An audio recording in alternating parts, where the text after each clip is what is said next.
우리 찬송 하나님의 나팔 소리 찬송하도록 하시겠습니다.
사도신경으로 우리의 신앙을 고백드리겠습니다. 전능하사 천지를 만드신 하나님 아버지를 내가 믿사오며 그 외아들 우리 주 예수 그리스도를 믿사오니 이는 성령으로 잉태하사 동정녀 마리아에게 나시고 본디오 빌라도에게 고난을 받으사 십자가에 못 박혀 죽으시고 장사한 지 사흘 만에 죽은 자 가운데서 다시 살아나시며 하늘에 오르사 전능하신 하나님 우편에 앉아 계시다가 저리로서 산자와 죽은 자를 심판하러 오시리라.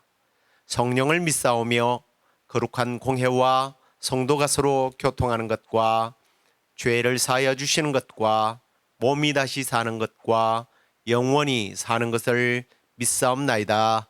아멘. 자, 우리 찬송 하나 더 하도록 하겠습니다. 주 예수의 강림이 가까우니 찬송하시겠습니다.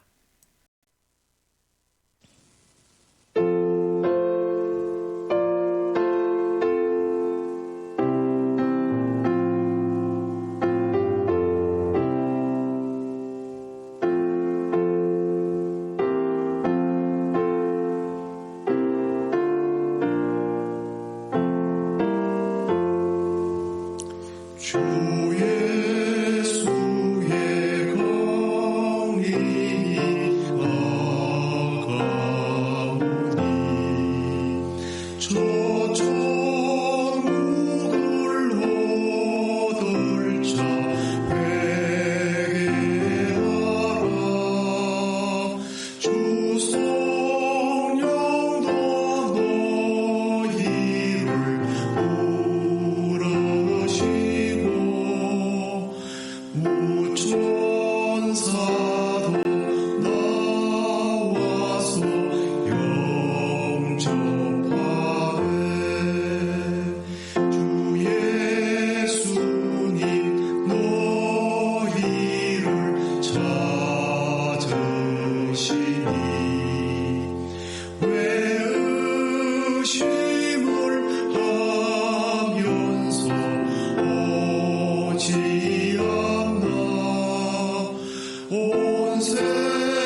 죄하는 자 불러서 구원하네.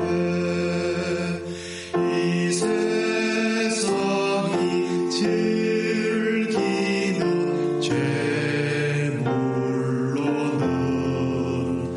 내 근심과 고초를 못 면하니 또 숨질 때 위로를 못 얻으며 저 천국에 갈 길도 못 찾으리.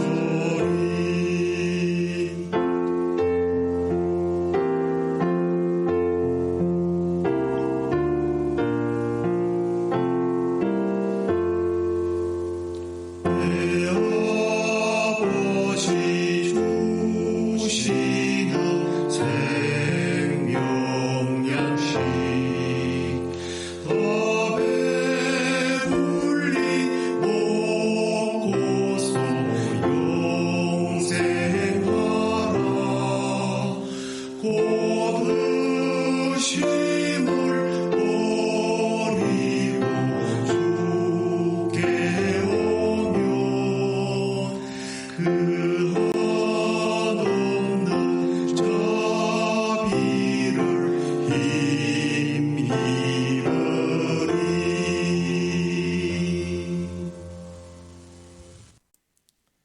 계시록 22장 20절 말씀입니다. 같이 보시겠습니다. 이것들을 정언하신 이가 이르시되 내가 진실로 속히 오리라 하시거늘 아멘. 주 예수여 오시옵소서. 아멘. 오늘 부활과 재림, 지난주에 이어서 동일한 내용으로 좀 다르게 특별히 재림에 관해서 우리가 함께 말씀을 나누겠습니다. 그러나 요리 문답은 같습니다. 질문입니다. 신자는 부활할 때 예수 그리스도로부터서 무슨 유익을 받게 됩니까? 네, 신자는 부활할 때에 영광 중에 다시 살아나게 되고 심판날에 공개적으로 예수님으로부터 안다하심을 얻게 됩니다. 그리고 죄 없다 하심을 받게 되고 완전하게 영생 복을 받아서 영원토록 하나님으로 인하여 흡족하게 즐거워하게 됩니다. 라는 내용이었죠. 자, 그런데 이 부활이 이제 일어나는 날이 언제인가? 바로 그날 재림에 관한 겁니다. 이 날에 대해서 사도 바울은 데살로니가 있는 그 성도들에게 이런 말씀을 하신 것을 봅니다. 주께서 호령과 천사장의 소리와 하나님의 나팔 소리로 친히 하늘로부터 강림하시리니 그리스도 안에서 죽은 자들이 먼저 일어나고 그 후에 우리 살아남은 자들도 그들과 함께 구름 속으로 끌어올려 공중에서 주를 영접하게 하시니 그리하여 우리가 항상 주와 함께 있으리라 하는 말씀을 이제 이 데살로니가 있는 그 성도들에게 한 말씀이에요. 이 말씀처럼 예수님께서 이 땅에 재림하실 때에 믿는 자는 생명의 부활로, 그리고 믿지 않는 이 불신자들은 심판의 부활로 일어나게 될 거라는 겁니다. 생명의 부활을 얻은 사람은 주님을 그래서 영광 중에 만나게 될 거라는 거죠. 물론 먼저 죽었던 사람들이 영과 육이 하나가 되어지고, 그리고 또 우리 살아남아 있었던 사람들은 이 몸이 장애가 있으면 장애 있는 몸으로 그대로 천국 가는 것이 아니라 완전한 몸으로 회복되어서 천국에서 영원을 누리게 된다는 겁니다. 그런데 오늘 본문을 우리가 좀 유익 있게 보셔야 되는 것이, 이것들을 정언하신 이가 이르시되 내가 진실로 속히 오리라 하시거늘, 이때 요한이 아멘 주 예수여 오시옵소서 하고 대답을 하게 됩니다. 이 내용은 그 예수님의 제자였고 그리고 또 예수님과 사촌지간이었던 사촌 동생이었던 사랑의 사도 요한이 밤모섬에 유배가 됐을 때에 묵상과 기도에 힘쓰는 가운데 성령님께서 다시 재림하기 전에 일어날 일들에 대해서 계시를 해 준 겁니다. 수많은 일들을 보여주신 후에 이제 21장과 22장에서 주님께서 재림하게 되고 성도들이 부활하게 되었을 때에 영생의 부활로 생명의 부활로 일어나는 사람들이 받을 혜택과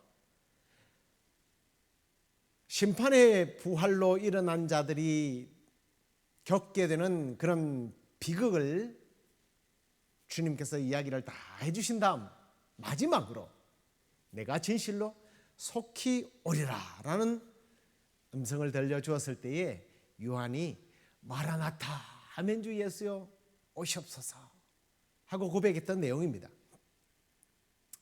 그런데 이 마라나타라고 외쳤던 이 신앙 고백은 그 당시에 로마 황제를 숭배하지 않는다는 이유로 성도들을 죽음으로 내몰았던 그 극한 핍박을 이겨내는 힘이 되었던 거예요. 미국에서 일어났던 실제적인 일입니다. 패튼이라고 하는 목사님이 성도들에게 재림신앙을 강조를 많이 했는데 묵상하는 중에 성령님께서 왜 재림신앙을 강조 안 하느냐라는 음성을 듣고 그때부터 재림신앙에 대해서 너무 강조를 하니까 성도들이 좀 지겨웠던가 봅니다. 벌써 얼굴에서 그게 드러나는 거예요. 하루는 이 재림신앙이 어떤 것인지에 대해서 알려주기 위해서 프로그램을 만든 겁니다. 나팔수인 그 집사님에게 천정에 숨어 있다가 예수님 지금 오십니다 하면 나팔을 부르라고 그렇게 부탁을 해놓은 거예요. 그날도 이제 그 재림에 대해서 이야기를 하니까 성도들이 벌써 표정이 달라지는 거예요. 그때 여러분 오늘 이 시간에 주님이 오시면 어떻게 하실 거예요? 그러다가 주님 지금 오십니다 그랬는데 갑자기 나팔 소리가 천정에서 막 퍼지니까 성도들이 할렐루야 이러는 게 아니라 의자 밑으로 막 숨더라는 겁니다. 왜 숨었겠어요? 부끄러웠겠죠. 두려웠던 겁니다. 그게 우리의 현저소가 아닌가. 한편으로 두렵고 떨리는 마음으로 반성하면서 이 이야기에 집중을 해봤어요.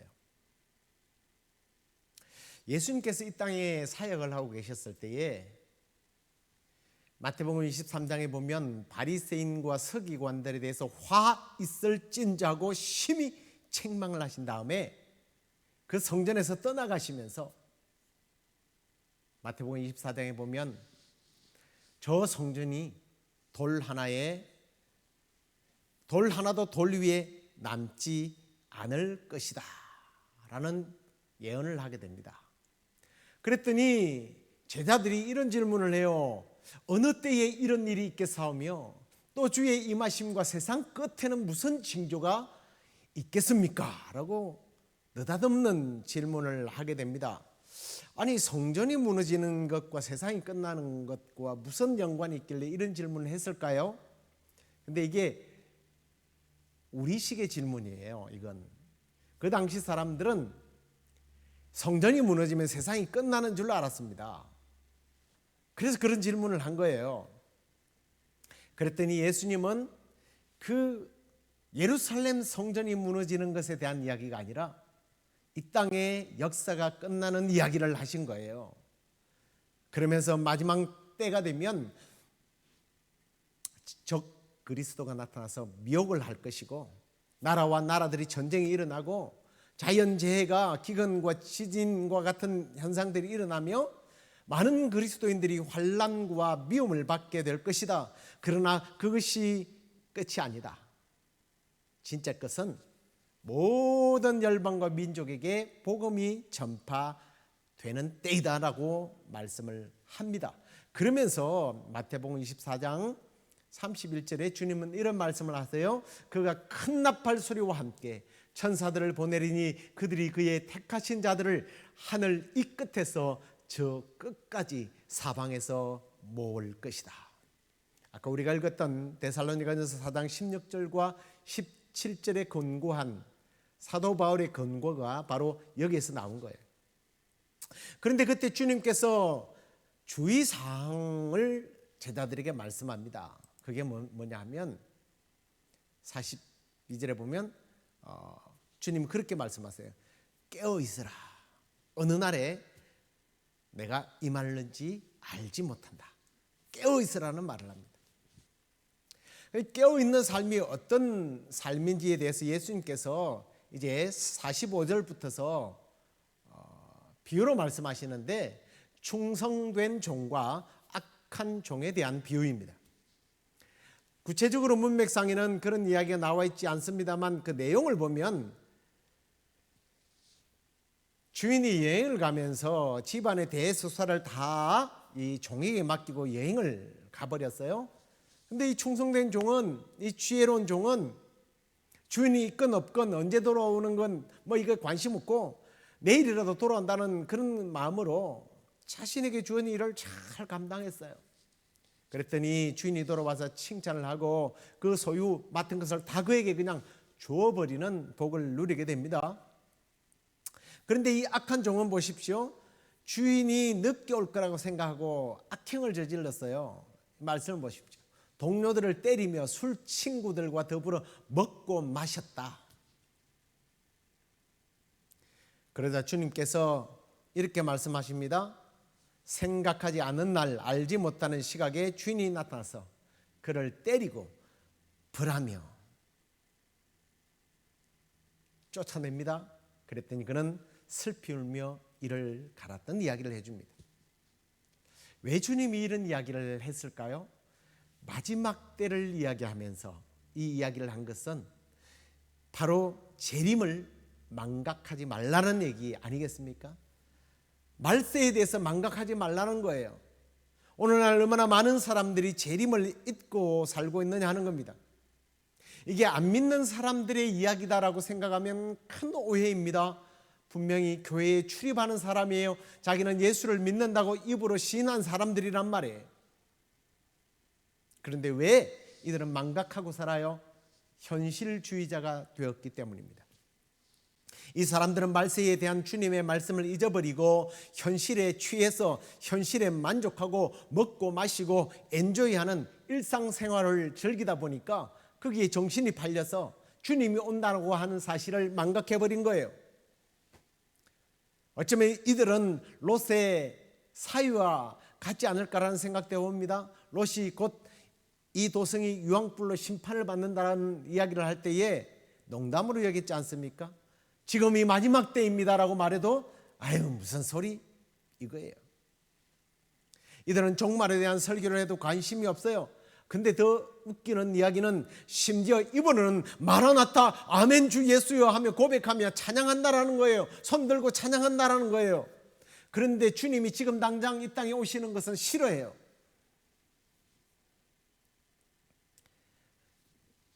그런 삶을 주님께서는 아셨습니다.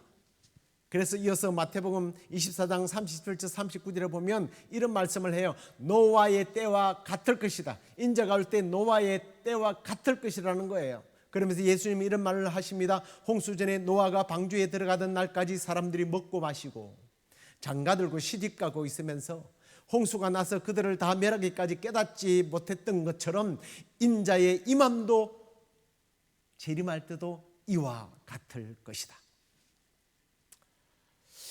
이 땅에 집착하고 미래에 대해서 준비를 하지 않는 사람들은 주님이 예언하고 비유하고 말씀하신 그대로 버림받게 된다는 거예요. 노아의 때에 먹고 마시고 시집가고 장가갔다고 했는데 여러분 그럼 결혼도 하지 말아야 합니까? 아니요. 결혼은요 하나님께서 주신 아름다운 축복이에요. 생육하고 번성하라고 그랬잖아요. 하나님께서 직접 아담을 위해서 아름다운 신부 하와를 데려와서 직접 짝지어 주신 분이에요. 근데 결혼하지 말라는 얘기겠습니까? 이 이야기가 그게 아니죠. 먹고 마시고 취하고 목적이 하나님이 주신 사명을 감당하는 게 목적이 아니고 엔조이하고 즐기기 위해서 그랬다는 게 문제죠. 우리가 이 땅에 살면서 열심히 일하고 자기에게 주어진 일들을 해내는 것은 우리의 의무예요. 사명이에요. 하나님께서 주신 복입니다. 노동이 하나님께서 주신 저주예요? 그건 너무 잘못된 해석이에요. 인간이 범죄해서 하나님께서 내린 벌이라고 생각하면 글쎄요, 잘 들어보십시오. 그런 분들은 자, 하나님 앞에 죄를 지은 인간에게 하나님은 땅도 식물도 동물도 그리고 사람도 다 저주를 내렸습니다. 땅은 더 이상 인간에게 좋은 것을 내어주지 않는다고 그랬어요. 근데 주님께서 하나님은 창세기 3장 19절에 보면 땀을 흘려야 먹을 것을 먹게 된다라는 말씀을 했습니다. 이게 저주로 생각하시면 안 되죠. 땅에 이제는 땅이 식물을 내어주지 않는데 땀을 흘리면 노동을 하면 식물을 거두게 된다는 거예요. 이게 왜 저주예요? 축복이죠. 저주로 먹을 것이 없는 삶에 땀을 흘리면 먹을 게 생긴다? 복이에요. 제가 잘못 해석한 건 아니죠. 성경에는 그런 관점으로 한번 여러분 성경을 쭉 읽어보시면 다 읽기가 힘드시니까 요즘 다 핸드폰에 성경 프로그램들이 있을 거예요. 여러분 수고에 대한 성경 구절들을 찾아보십시오. 그 수고는 하나님께서 주신 복이에요. 그렇기 때문에 신명기에서 가나안 땅으로 들어가는 이스라엘 백성들에게 주신 말씀 가운데 12장 7절과 18절에 보니까 수고한 일에 대해서 반드시 내가 복을 주겠다는 말을 하신단 말이에요. 그리고 우리가 잘 아는 시편 128편에도 보면 내 손이 수고한 대로 먹을 것이다라는 하나님의 약속이 있단 말이에요. 열심히 일하는 그것은 성경적이에요. 그런데 그 수고하고 일하느라고 먹고 살고 누리고 심지어 즐기며 사느라고 내 신앙을 점검하지 않는 게 문제예요. 예수님 다시 오신다고 하는 이 사실에 대해서 망각해버린 것이 문제예요. 그리고 기왕 우리가 재림에 대해서 말씀을 듣는 김에 조금 더 나아가서 조심해야 될 부분을 한번 말씀드리고 싶습니다. 사람들은 재림에 대해서 잘못 오해하는 부분이 있어요. 그게 뭐냐면 자 마태복음 24장 36절에 보면 그러나 그 날과 그때는 아무도 모른다. 하늘의 천사들도 아들도 모르고 오직 아버지만 아신다. 그 마지막 때에 대한 이야기를 하시던 주님이 이 이야기를 한 거란 말이에요. 보십시오. 주님도 모른대요. 예수님도 자기가 언제 올지 모른다고 하는데 예수님 오시는 걸 아는 사람들이 있다고 말해요.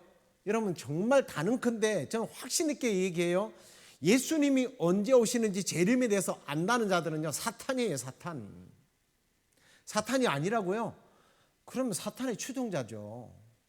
생각해 보십시오. 하나님만 안다고 그러는데 지가 안다고 그러면 자기가 안다고 그러면 자기가 하나님 아닙니까? 자기가 하나님과 되려고 했던 존재는요 사탄밖에 없어요. 하나님과 동급이 된 존재, 동급이 되려고 하는 존재는 사탄밖에 없어요. 근데 하나님만 아신다는데 자기가 내가 안다고 몰라서 그렇지 다 안다고 성경에 다 나와 있어 다 알아 내가. 사탄이에요 사탄. 그런 사람들하고는요 친분을 맺지 마세요. 사탄과 왜 친구를 맺어요? 주님과 친구를 살아야지. 친구로 맺어야지. 그리고 예수님도 알고 싶지 않다는데 왜 자꾸 알려고 그래요? 뭔가 자꾸 알려서 특별한 걸 가르쳐 주려다 보니까 이상한 소리를 하는 집단들이 생기는 겁니다. 1884년이에요. 안식교에서 예수님이 몇 월 며칠 날 오신다고 그랬어요. 그래서 모든 재산을 다 팔고 처분했습니다. 예수님 오실 건데 뭐 필요해요? 근데 안 오신 거예요. 뭐라고 변명한지 아십니까? 수뇌부에서 그렇게 했어요. 예수님이 성소에서, 하늘 성소에서 이제 지성소로 들어가서 거치느라고, 지성소로 들어가느라고 잠깐 딜레이 된 거라고 다시 오신대요. 그 날짜에 또 안 왔어요. 어떻게 된 겁니까? 그게 이단이죠. 우리 한국을 뒤집어 놓았던 사건이 1992년도에 일어났습니다. 12월 28일 날 12시에 예수님이 재림한다는 거예요. 그래서 이 사람들이 다 재산 다 팔고 그리고 공동체 생활을, 집단 생활을 하지 않았습니까? 심지어는요, 그 사실을 받아들이지 않으면 자식도 버렸어요. 부모도 버렸어요. 부부가 이혼을 하고요. 제가 아는 목사님 부부도 그래서 사모가, 뭐 사모도 아니지, 뭐 와이프가 거기 가는 바람에 가정이 깨어져 버렸어요.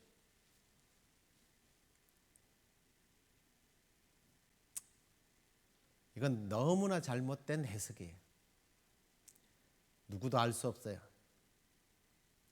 근데 사람들은 그 부분에 대해서 왜 자꾸 그런 일들이 일어나는가? 이것 때문에 그래요. 이것들을 정언하신 이가 이르시되 내가 진실로 속히 오리라 라는 이 말 때문에 그래요. 속히 온다고 그랬으니까 예수님 곧 오신다는 거예요. 와도 빨리 와야 된다는 거예요. 근데 이건 이 원어적 의미를 이해하지 못하는 사람들이 흔히 범하는 오류입니다. 요한은 그걸 알았던 거예요. 자, 이 속히 온다라고 하는 이 말이 내가 갔다가 빨리 올게 이런 의미가 아니라 여기서 나누는 의미는 그 재림하는 속도가 굉장히 빠르다는 거예요. 천천히 분위기 잡고 오는 것이 아니라 이 땅에 오시는 속도가 빛의 속도보다 더 빠르게 순간적으로 임한다는 그 말이에요. 그렇기 때문에 요한이요, 이 의미를 알았기 때문에 그냥 딴소리 안 하는 거예요. 아멘 주 예수요? 오시옵소서. 그 한마디로 끝나는 거예요.